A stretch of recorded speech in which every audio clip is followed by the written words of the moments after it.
Jamais les regretter, pardon, tout ce que vous allez vivre, il ne faut pas les regretter, il ne faut pas les regretter. C'est au nom de Jésus-Christ, ne regrettez rien. Eh bien, nous avons marché, et puis après notre cantique, on commence à chanter notre cantique, mais à ma grande surprise, les gens qui m'avaient accompagné n'entendaient rien. Et ils m'ont dit que nous n'entendons pas ces cantiques. Je me dis, c'est pas possible. On est en train de chanter partout. Et à haute voix, vous n'entendez rien, nous n'entendons rien. Et puis, quelque part, on change de cantique, il commence à chanter Alléluia, Kemwanzambi, Alléluia, c'est Ousso, Alléluia. Donc, on disait maintenant que les merveilles de Dieu vont bientôt se manifester. Et puis après, on a marché, on arrive à un endroit. Il faisait 18h30, 19h moins. Moi, j'ai dit, nous ne pouvons plus continuer à marcher, et notamment, il faut que nous puissions dans un village, il faut qu'on prie d'abord. Parce que la nuit, on ne voit pas la route, on ne sait pas qu'est-ce qui peut nous arriver, nous sommes encore des enfants, il faut que Dieu nous protège. Alors, pendant que moi j'ai prié, mon cousin, tellement nous étions fatigués parce qu'on n'avait rien mangé depuis le matin. Lui n'avait pas obéi à ma recommandation, quoi. Il était resté là pendant que moi j'ai prié. Moi je croyais que lui était aussi à genoux. Or il n'était pas à genoux, il observait la nature. Et puis après il va me déranger. Il a coupé ma prière en me disant « Ya David, ya David, il dit, regardez ce qui se passe au ciel. » J'ai arrêté la prière parce que ça m'a paniqué. Je regarde au ciel comme ça. Je vois toutes les étoiles se sont regroupées en un seul endroit et ça forme un joli cercle juste au-dessus de nos têtes. Je dis, ah bon, mais quel signe ça? Alors, vous savez, quand il y a clair de lune, souvent les étoiles sont visibles, disséminées à travers le ciel, mais ces jours-là, toutes les étoiles se sont regroupées en un seul endroit et en dehors de ce cercle-là, il n'y a que la ligne qui était restée dehors. Alors moi, je me suis dit, c'est ça qu'on appelle constellation des étoiles. Donc comme c'est au-dessus de nos têtes, donc c'est que Dieu a exaucé notre prière, continuons la route. C'est ainsi qu'on avait continué la route, on a marché, et arrivé à un endroit, j'ai senti la terre a commencé à trembler. Vous voyez, quand vous êtes à côté d'un chemin de fer, lorsque le train passe, ça bouge, il y a des secousses que nous sentons. Mais ces jours-là, c'était beaucoup plus fort. Donc, il y avait de fortes secousses, et que c'était sur toute l'étendue du pays. Et j'ai commencé à crier, j'ai dit, mais ça c'est le tremblement de terre, ça c'est le tremblement de terre. Et ils ont dit, mais tremblement de terre, mais la terre ne tremble pas. Qu'est-ce qui s'est passé à David? Moi, je dis, mais la terre est en train de trembler. Et puis, soudain, quelques minutes après, paf, j'ai senti mes deux pieds collés, je ne pouvais plus me déplacer. Je dis, mais c'est pas possible, il y a un miracle ici, je ne sais plus partir. Ils ont dit, c'est quoi ça? Moi, j'ai dit, il y a un miracle, je ne sais plus partir. Alors, ils ont commencé à me tirer de part et d'autre, mais ils n'ont pas pu m'évacuer. Et puis après, la pluie commençait à menacer. Ils m'ont dit, mais fouillons la pluie. Moi, je dis, mais comment je vais partir? Je suis collé, je ne sais pas partir. Puis il a commencé à pleuvoir, une forte pluie alors. Une forte pluie, nous étions sous cette pluie-là jusqu'au matin, à 6 h du matin. Bon, à 6 h du matin, je tente de soulever les pieds quittent le sol sans aucun effort. J'ai dit, ah bon? Mais les pieds étaient collés, mais maintenant commencent à quitter. J'ai dit, ah bon? Peut-être Dieu ne veut pas qu'on arrive en Kamba. C'est comme ça qu'il nous a retenus au sol. Il m'a retenu au sol. Nous rentrons d'abord pour raconter ça aux parents.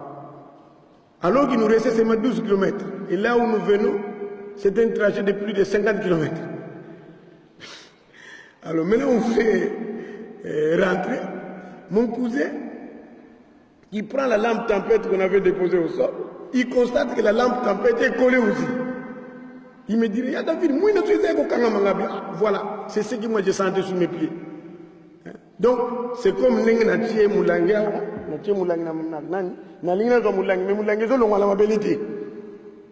Moi-même, je suis allé, j'ai tenté de tirer la lampe en vain. J'ai dit, bon, comme moi j'ai quitté, abandonné cette lampe, rentrons, quitter cet endroit. Et puis on a fait demi-tour, quand même. Chemin de retour, on arrive, on était de passage dans un village, et les gens de ce village étaient étonnés de nous voir tous mouillés. Ils ont dit, mais vous, d'où venez-vous comme ça, tous mouillés? J'ai dit, mais nous partons pour Kamba, mais voilà ce que nous venons de vivre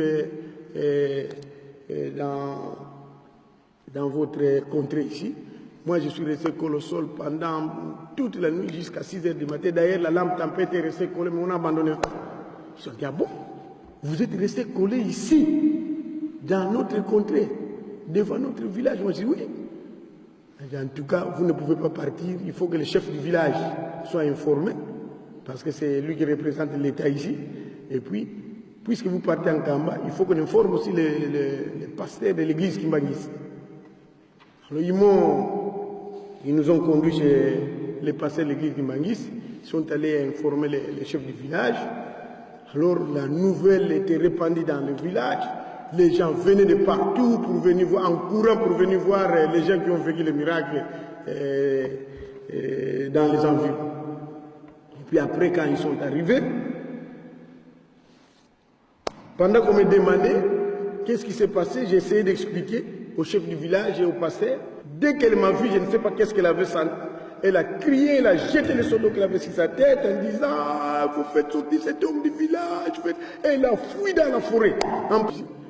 Tu n'es pas un extraterrestre, cet homme. Moi, je ne suis pas un extraterrestre. Mais comment une maman doit te fuir la journée comme ça? Moi, j'ai dit, allez lui demander pourquoi il a fui. Parce que je suis en train de vivre des miracles, mais je n'ai pas entendu une voix, ni un message que voilà, tu es devenu ceci, ou bien tu vas avoir une mission, tu vas commencer à dire ceci. Mais comme elle a fui, je sais comprendre qu'est-ce qui se passe autour de moi. Elle n'a qu'à me dire maintenant, voilà ce que j'ai senti ou bien j'ai vu. La femme là n'a pas voulu dire, les gens sont allés pour lui demander. Elle a dit, faites sortir cet homme. Mais dites, qu'est-ce que vous avez remarqué? Elle a dit, faites sortir cet homme seulement du village. Et puis les gens sont venus, ils m'ont dit, bon, nous on trouve que la maman là a des pratiques obscures. Parce qu'elle ne fait pas dire. Le conseil qu'on te donne, ne rentre pas en Banzangou, tu dois plutôt arriver en Kamba. Il faut que tu parles, tu racontes ça au chef spirituel. C'est comme ça qu'on avait fait demi-tour encore. Maintenant, arrivé à... Donc là, je disais, fait prodiger d'être colossal, c'est le 5e point. Fuite d'une femme au village catholique le moyen, c'est le 6e point. Et puis, 7e point, vie d'un homme. Donc quand je suis arrivé en Kamba avec mes petits, mes cousins, j'ai vu un homme qui était à l'entrée d'un Kamba, habillé en pantalon bleu, chemise blanche. Bleu foncé, chemise blanche. Le monsieur, quelque temps après, il a commencé à marcher en allant vers un Kamba. Nous, on le suivait derrière. Bon. Arrivé à Weno, ceux qui connaissent un Kamba, ils savent déjà, ils connaissent Weno. Arrivé à Weno, ce monsieur a fait ses bras comme ça, comme quelqu'un qui voulait jouer. Et puis, quand il a fait comme ça, il a commencé à voler comme ça. Moi, je dis, c'est pas possible. Mais il y a un homme qui est en train de voler devant nous ici. Et les gens qui étaient avec moi, mes cousins m'ont dit, mais nous ne voyons rien. Moi, je dis, c'est pas possible. Moi, je suis resté debout, en train d'observer les mouvements de ces messieurs. Les messieurs partaient tranquillement, pas précipitamment comme font les oiseaux, hein, mais il faisait seulement ses bras comme ça. Mais son corps était léger parce que ça balançait même comme nous mettons des pagnes dans un fil à sécher. Et puis lorsqu'il y a le vent, ça s'est entraîné même, ça bouge, c'est entraîné même par le vent.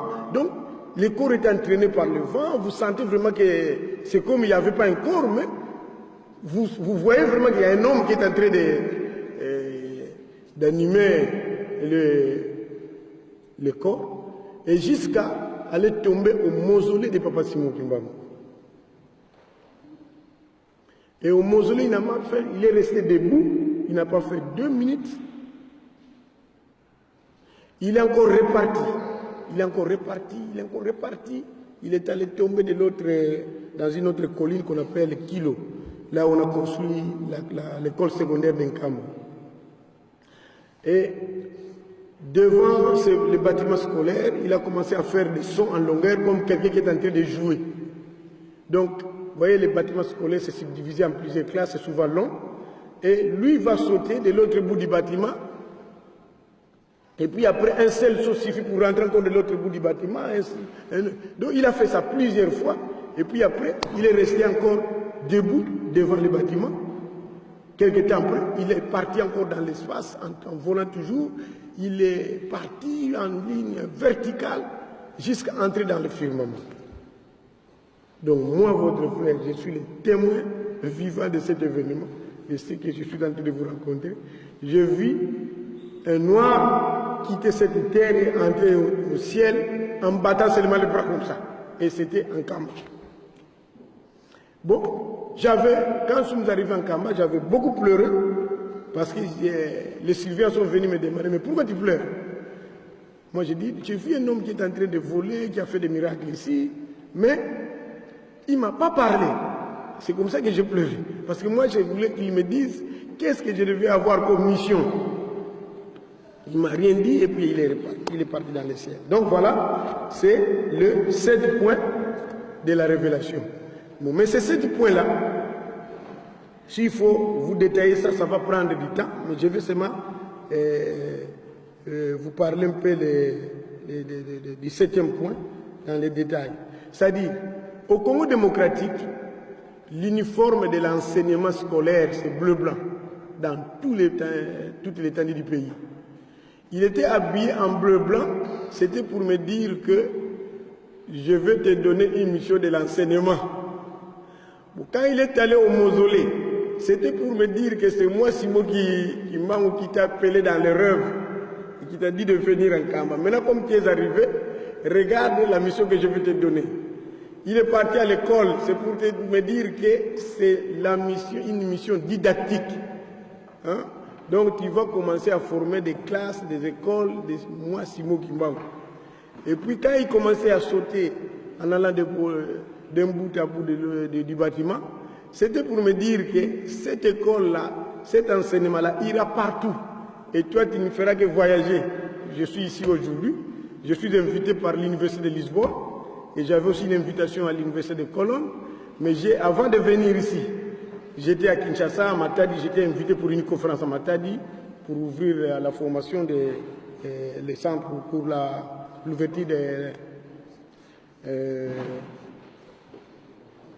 l'ouverture des centres de formation de Matadi. Et puis après, je suis allé après Matadi, je suis allé à Nkamba. Après Nkamba, je suis rentré à Kinshasa pour Kisangani. Après Kisangani, je suis allé à Bunia. Après Bunia, je suis rentré à Kisangani. Kisangani, à Kinshasa. Kinshasa, je suis allé à Lubumbashi. À Lubumbashi, après, je viens à Paris, au Portugal. Portugal, Lisbonne, Madrid. Madrid en Espagne. Ici à Paris, je suis allé en Belgique. En Allemagne, maintenant je rentre encore ici. Demain, je suis attendu, le samedi, pardon. Je dois être à Rotterdam pour une conférence encore là-bas. Et puis, je suis invité aussi à Berlin pour une autre conférence. Donc, je ne fais que voyager comme faisait Papa Simon ce jour-là. Il va de l'autre bout du bâtiment, il va de l'autre bout du bâtiment. Donc, c'est ce que je fais toute ma vie maintenant. Donc, voilà, ça, ce sont les points qui m'ont beaucoup réconforté. Alors, les gens disent, mais comment tu es passé de l'écriture à la révélation? Pourquoi tu associes cette invention à la révélation?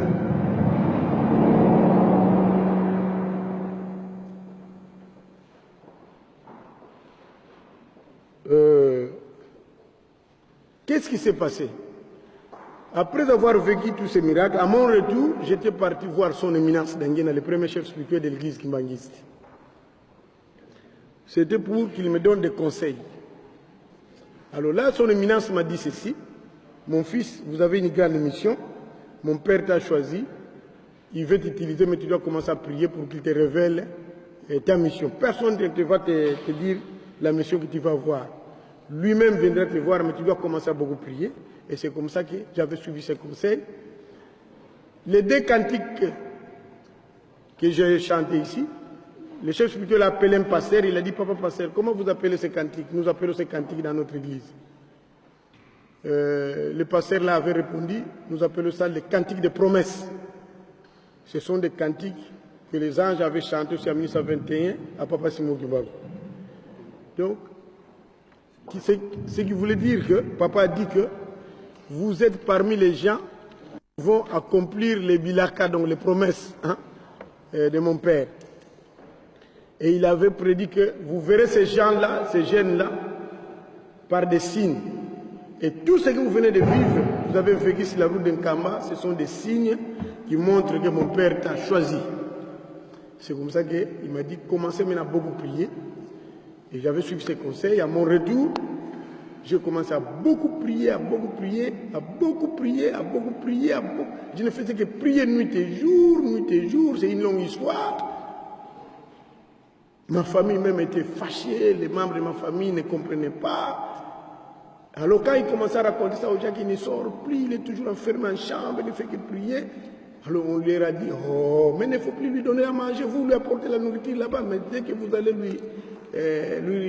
lui priver à manger, vous verrez qu'il va sortir. Et puis on a commencé à priver à manger, parfois toute la journée, parce que d'habitude le matin on venait me déposer le déjeuner, à midi on venait me déposer, mais je ne vois personne qui vient maintenant. Et puis après, vers 22h, parfois ma grand-mère qui était encore en vie, la maman de ma mère, qui venait me jeter la nourriture comme ça dans la chambre en me disant, imbécile, imbécile, toi tu crois qu'en priant comme ça la nourriture va tomber du ciel? Comment se fait-il pendant plusieurs mois tu t'enfermes en chambre, tu ne fais que prier, même si tu veux devenir prophète, mais ça ne te demande pas par la force, c'est Dieu qui donne. Pourquoi tu es pressé de devenir prophète comme ça? Tu demandes ça. On ne demande pas ça, c'est Dieu qui donne. Mais moi, je n'avais pas suivi tout ce qu'elle racontait, je ne faisais que prier, prier. Arrivé au 8e mois de prière, un jour, après avoir prié, j'ai observé le mur de ma chambre, qui était pendu à la partie supérieure. Je découvre que le chiffre 5, le mur de briques est composé de deux éléments qui ont la forme des chiffres 5 et 2. Là, c'est un peu les images. Adrien, lancez le mur. Je découvre que le mur de briques est composé de deux éléments.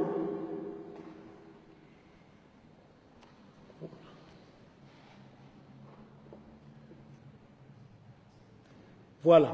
Je découvre que le mur de briques renferme des chiffres. C'est-à-dire, les jouets là que les maçons forment, en construisant le mur de briques, les agencements des briques, là, les lignes là que ça forme, moi je découvre que ces lignes là forment les chiffres 5 et 2 partout. Alors j'avais pris ça à la légère, pour moi c'est une simple découverte. À midi, quand mes petits qui m'avaient accompagné en Kama sont arrivés, je leur ai dit, j'ai découvert que le mur de briques a des chiffres. Hein. Et je ai montré aux petits comment ces deux chiffres, on les trouve dans les murs de briques. On a rigolé seulement et puis c'était tout. Maintenant, quand j'ai dormi la nuit, j'ai vu un insecte qui est venu se poser sur ma chemise. L'insecte s'est déplacé en sécrétant un liquide tout en répétant ces deux chiffres-là sur tout mon corps. Et quand je me suis réveillé au lit, j'ai dit, ah bon, mais les chiffres-là que j'ai découverts la journée, j'ai fait un rêve, on est venu répéter ça sur tout mon corps, sur mes habits, mais qu'est-ce que cela veut dire? J'ai encore prié, et puis j'ai encore dormi. Les jours suivants, les soirs, je dors encore la nuit. Je vois maintenant Papa Simon Kibago qui vient me présenter un brevet. Il était dans cette position-là. Il m'a présenté un brevet. Adrien, vous pouvez montrer l'image. Voilà. Il était dans cette position. Il m'a montré un brevet comme ça. Mais ce brevet était intitulé, ça j'avais bien lu. Le titre de ce brevet était intitulé, le brevet était intitulé brevet d'activité matérielle. Toutes les lettres, ça brillait comme de l'or, comme des lettres électroniques. Et puis après, il m'a dit, les deux chiffres là que tu as vus, c'est avec ça que vous allez faire tout ce dont vous aurez besoin dans l'activité matérielle. Commencez à étudier ça. Et puis le rêve s'est arrêté. À partir de ce jour, j'étais devenu chercheur jusqu'à aujourd'hui. Je suis devenu chercheur parce que quand j'ai commencé à étudier ces deux chiffres, maintenant, je ne priais plus. Et les petits ont commencé à dire, oh, mais il ne prie plus, mais il ne fait qu'écrire. Il ne fait qu'écrire. Alors, il venait en chambre, mes oncles parfois venaient pour voir, qu'est-ce que tu es en train d'écrire? Moi je dis, non, j'ai découvert des éléments qu'on m'a révélé par Papa Simon Kimbangu, qui sont en train d'étudier. Mais ces des éléments, c'est quoi? Moi je dis, non, c'est les chiffres 5 et 2. Mais qu'est-ce que ça va aboutir à quoi? Moi je dis, non, il m'a demandé seulement de faire des recherches. Mais ça, c'est la folie, David. Moi je dis, non, c'est pas la folie. Et ça, c'est quel signe ici?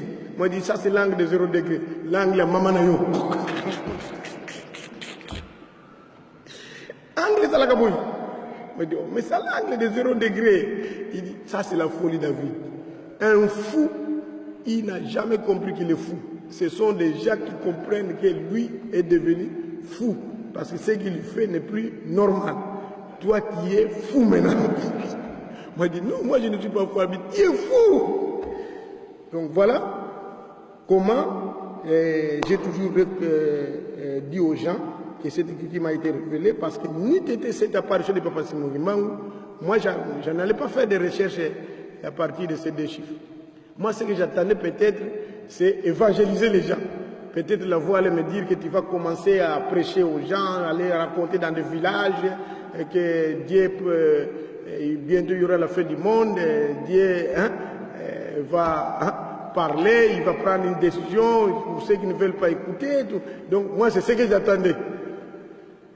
Bon, donc voilà. Le deuxième volet, j'avais dit, je vais vous parler de la découverte.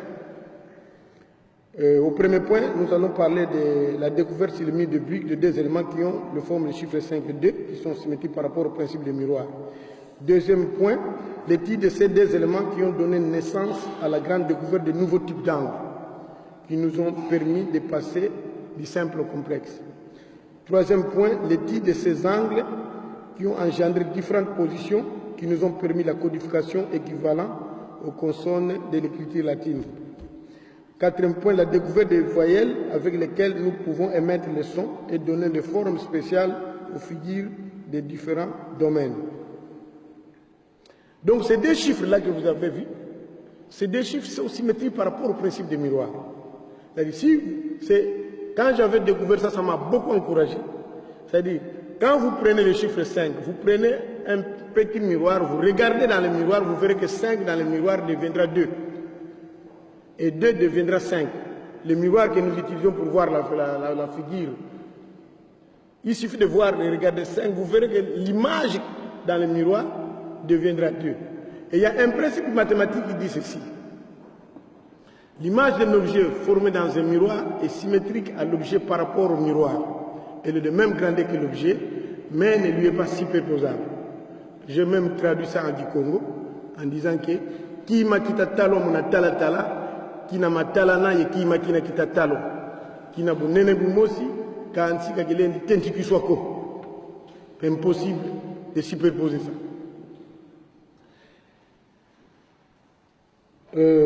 Ça c'est le premier point. Deuxième point, l'étude de ces éléments.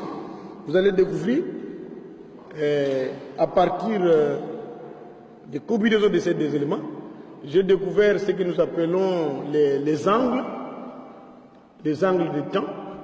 Et c'est à partir de ces angles que nous avons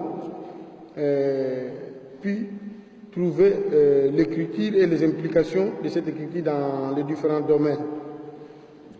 Voilà. Donc, j'avais découvert ces angles-là en faisant l'union des éléments découverts sur les murs de briques.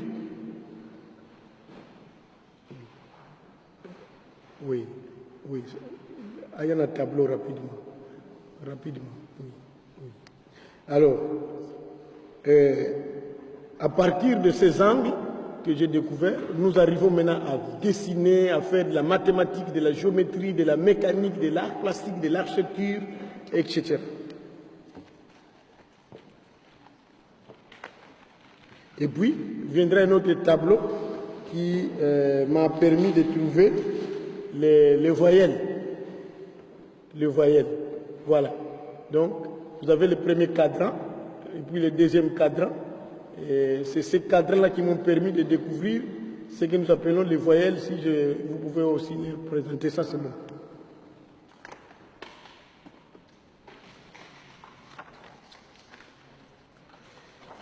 Alors, troisième volet, je vais vous parler des implications de cette écriture dans la science, notamment dans la mécanique, dans l'art plastique, dans l'architecture et dans le domaine linguistique, où nous avons trouvé des permutations des syllabes qui nous donnent de nouveaux mots dans les mêmes champs sémantiques.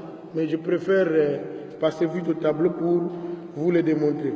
Voilà, mes chers frères, pour gagner le temps, parce qu'on me signale déjà que le temps qu'on m'a accordé.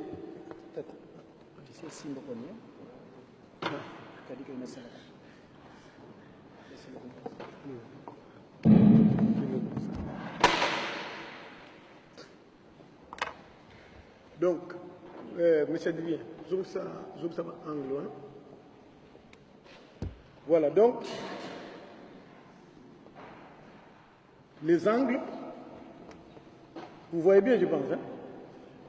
Nous avons découvert ces angles en faisant, en ajoutant d'abord des petits traits à chaque extrémité des deux éléments qu'on a découvert sur les murs de briques. C'est-à-dire, ici par exemple, nous avons le chiffre 5 qu'on a trouvé sur les murs de briques. Mais lorsque j'ajoute un petit trait à la partie inférieure de 5, mon 5 devient 6. En ajoutant à la partie supérieure, mon 5 devient 9. Or, dans le miroir, 5 devient 2 et 2 devient 5, vice-versa. C'est que si j'ajoute à la partie inférieure de 2, l'élément que je vois ici dans le miroir me donnera ça. Et lorsque nous ajoutons à la partie supérieure de 2, le petit trait là, l'élément que je verrai dans le miroir, c'est 9 et vice-versa. Alors ici, nous appelons ces éléments des éléments composés, et tandis que les deux éléments ici, des éléments simples. Ces éléments composés sont aussi des éléments transitoires. Ce sont ces éléments qui nous ont permis de passer du simple au complexe. Le professeur à l'université ne cessait de me demander de donner des noms à ces éléments, des noms africains à ces éléments. Moi, je dis, mais moi, j'appelle ça 5D. Ils ont dit non. Si tu appelles ça 5 et ça 2, et comment tu vas appeler ça? Hein? Ça c'était l'idée des professeurs à la faculté de sciences. Et ça, comment tu vas appeler ça? Si tu appelles